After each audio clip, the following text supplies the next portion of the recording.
के जयपुर में अखिल राजस्थान राज्य ठेका निविदा प्लेसमेंट एजेंसी कर्मचारी संयुक्त महासंघ राजस्थान के समस्त सरकारी विभाग यह प्लेसमेंट एजेंसी कर्मचारी राज्य के सरकारी अर्ध सरकारी विभागों ने अपने जीवन के 10 से 20 वर्षों में भी अधिक वर्षों से अपनी सुचारू सेवाएं देते आ रहे हैं। स्वाइन फ्लू, कोविड-19, बम विस्फोट, बाकरोटा, अग्निकांड एवं अन्य महामारियां एवं हादसों के समय प्लेसमेंट एजेंसी कर्मचारियों ने नियमित कर्मचारी अधिकारियों व राज्य सरकार के साथ कंधे से कंधा मिलाकर अपनी सुचारू सेवाएं दी हैं। हम राजस्थान सरकार से आप सभी जानते हैं कि प्रदेश के समस्त सरकारी अर्ध सरकारी निगम बोर्ड आदि संस्थानों से ठेका प्रथा को समाप्त कर अनुभवी कर्मचारियों को नियमित नियुक्ति एवं बाकी कर्मचारियों को RLSDC के माध्यम से नियुक्ति की मांग पर हम लंबे समय से संघर्ष करते आ रहे हैं। इसी क्रम में आगामी 31 जनवरी को जो वर्तमान सरकार का बजट सत्र शुरू होने वाला है, उससे पहले हमने आज अखिल राजस्थान राज्य ठेका कर्मचारी संयुक्त महासंघ की तरफ से एक अभियान शुरू किया है, जिसके तहत हम हमारी इस मांग को पुरजोर और पुख्ता तरीके से सरकार के समक्ष रखेंगे। इस कड़ी में आज प्रथम हमने मुख्यमंत्री निवास जाकर के सुबह माननीय विशेषाधिकारी महोदय मनोज कुमार शर्मा जी से मुलाकात की।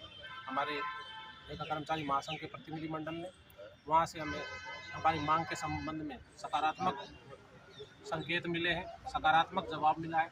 उसके बाद हमने सम्माननीय चिकित्सा मंत्री महोदय गजेंद्र सिंह किंसर के बंगले पर मुलाकात की।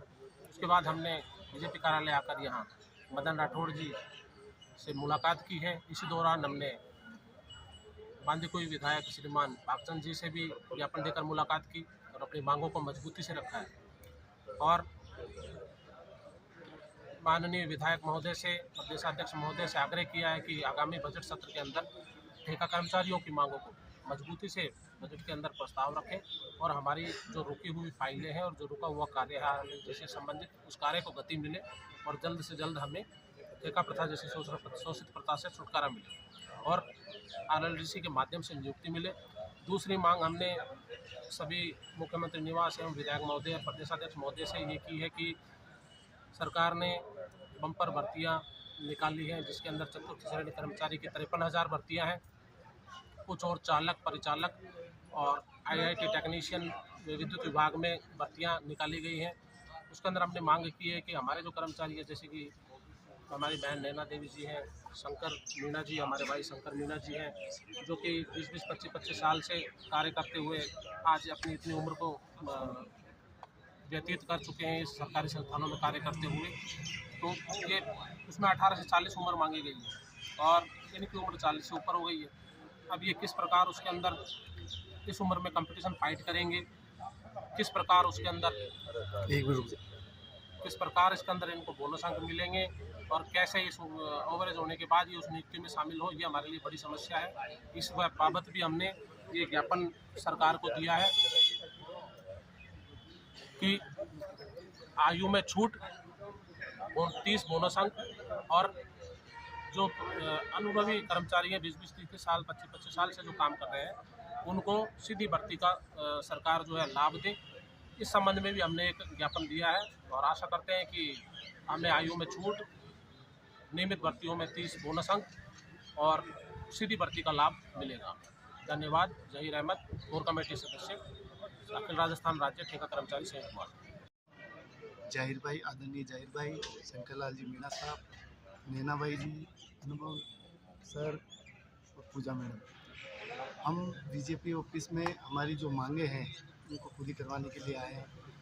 बीजेपी प्रदेश अध्यक्ष श्री मदन राठौड़ साहब से मिले थे। सुबह हम मुख्यमंत्री जी के जो ये है उनसे भी मिल के आए। चिकित्सा मंत्री जी गजेंद्र सिंह शेखावत के ये है, उनसे भी मिल के आए। हमारी मांगों और हमारे साल से काम कर रहे हैं उनको RLDC में ज्वाइनिंग दे दी जाए और मांग को। और साथ में ये कहना चाहूँगा 53,000 चतुर्थ श्रेणी की जो वो वैकेंसी निकाल बताया, उसके लिए भी हमने ज्ञापन सौंपा है तीनों जगह ही। इसके लिए मैं सभी का धन्यवाद भी करना चाहता हूँ और मेरी बात आगे पहुँचाने शंकरलाल मीणा, ट्रॉमा सेंटर से आज सुबह ही हम मदन राठौर साहब के निवास स्थान पर गए थे, लेकिन किसी कारणवश वहाँ से वो निकल चुके थे और उनसे मुलाकात नहीं हो पाई। उसके बाद हम मुख्यमंत्री निवास पे गए और अपनी मांगों का ज्ञापन है जो उनको मुख्यमंत्री जी के पास में वहाँ दे के आए हैं। उन्होंने भी हमको ये आश्वस्त किया है कि तुम्हारा काम अवश्य होगा। और फिर उसके बाद हमने स्वास्थ्य मंत्री जी के भी हमने एक ज्ञापन दिया है अपनी मांगों को लेकर, और मदन सिंह राठौर जी के पास में भी हमने यही एक ज्ञापन दिया है और कहा है कि RSLDC बोर्ड का जल्दी से जल्दी गठन करके और हमें उसमें समायोजित किया जाए, और जिनको लंबा समय हो गया, जिनको 25 साल हो गए, 30 साल हो गए, उन कर्मचारियों को नियमित भर्ती के अंदर प्रक्रिया में उनको शामिल किया जाए। जो निकली है 53,000 की जिनकी भर्ती निकली है वो चतुर्श्रेणी कर्मचारियों की, उसके अंदर भी आयु की छूट के लिए कहा गया है कि क्योंकि उनको जो काफ़ी समय से काम कर रहे हैं उनकी ओवरेज हो गए हैं काम करते हुए, है ना, जो उन्होंने उनके लिए भी छूट के लिए कहा गया है और अनुभव के आधार पर उनको भी प्राथमिकता इस भर्ती में दी जाए। इसके लिए हमने उनसे आग्रह किया है। उन्होंने आश्वस्त किया है कि जिसे भी मुझे मौका मिलेगा मैं उससे बात करके और उनको इसमें शामिल करने के लिए कहा है। उन्होंने आश्वासन दिया है हमारे को उसके लिए। और मैं सभी साथियों से कहना चाहता हूँ कि आज सभी को एक साथ होकर एकजुट में होकर इस लड़ाई को लड़नी चाहिए, क्योंकि अब समय इतना सा बचा है हमारे पास में लड़ने के लिए। धन्यवाद।